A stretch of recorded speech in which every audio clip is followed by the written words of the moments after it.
WWOOFing, c'est un acronyme qui veut dire Willing Workers on Organic Farms.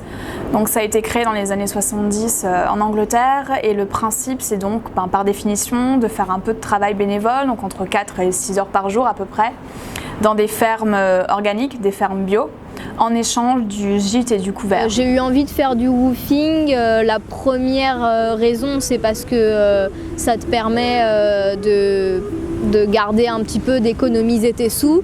Parce que du coup, quand tu fais du woofing, tu as ton logement qui est gratuit et souvent la nourriture. Certes, on ne touche pas de salaire, on ne touche pas d'argent.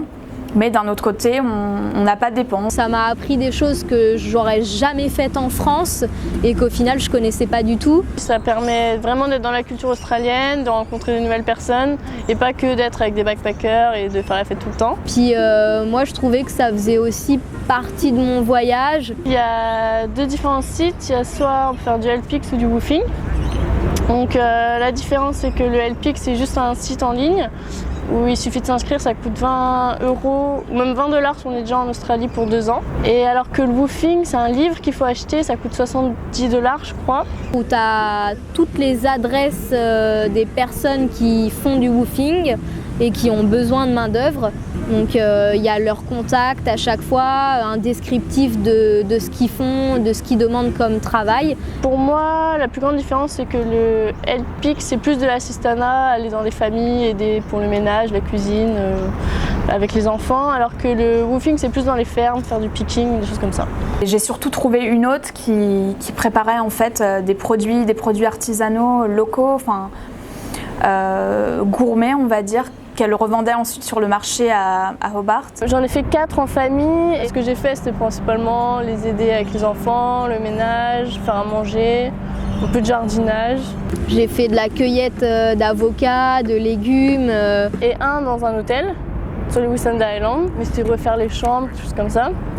Et après en échange, tout l'après-midi sur l'île, à flâner, utiliser les kayaks, c'était un peu le rêve. Ça me laissait quand même le temps de voyager parce que au final, le woofing, j'ai travaillé peut-être pendant 2 semaines, je travaillais 3 à 4 heures par jour, j'avais mes après-midi de libre, donc ça laisse largement le temps de découvrir l'endroit où tu es quand même, quoi.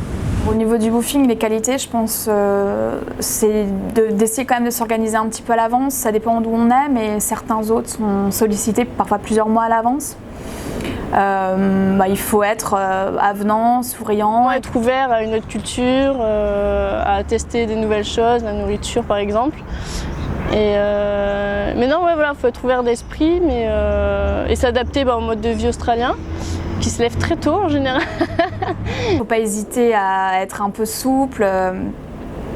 Ça dépend d'où on tombe, à pas être trop regardant parfois sur les conditions d'hébergement. Ça va pas être le luxe 3 étoiles, mais parfois plus un peu le camping.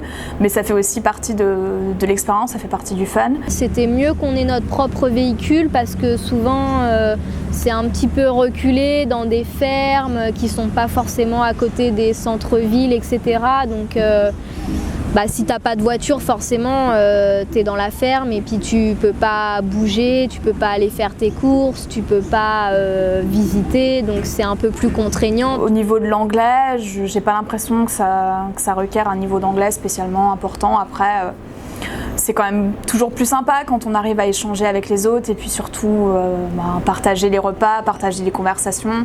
C'est aussi ça le woofing, c'est vraiment le partage, c'est quelque chose qui est gagnant-gagnant pour les 2 parties. Donc, on n'est pas dans un système où on va être salarié, où on nous demande de faire une tâche, mais c'est plutôt on apprend quelque chose, on donne de notre temps et en retour on partage la vie de quelqu'un, on côtoie quelqu'un, on côtoie des locaux. Donc c'est plus sympa de pouvoir échanger avec eux autant que possible. Je sais qu'en revenant en Australie, après la Nouvelle-Zélande, je vais aussi le refaire, que ce soit à Melbourne ou autre part. Parce que, moi je trouve ça vraiment l'idée géniale de rencontrer des gens comme ça, de vivre leur quotidien. Et surtout, moi ce que j'ai beaucoup aimé, c'est le côté immersion dans une vie locale, dans une communauté.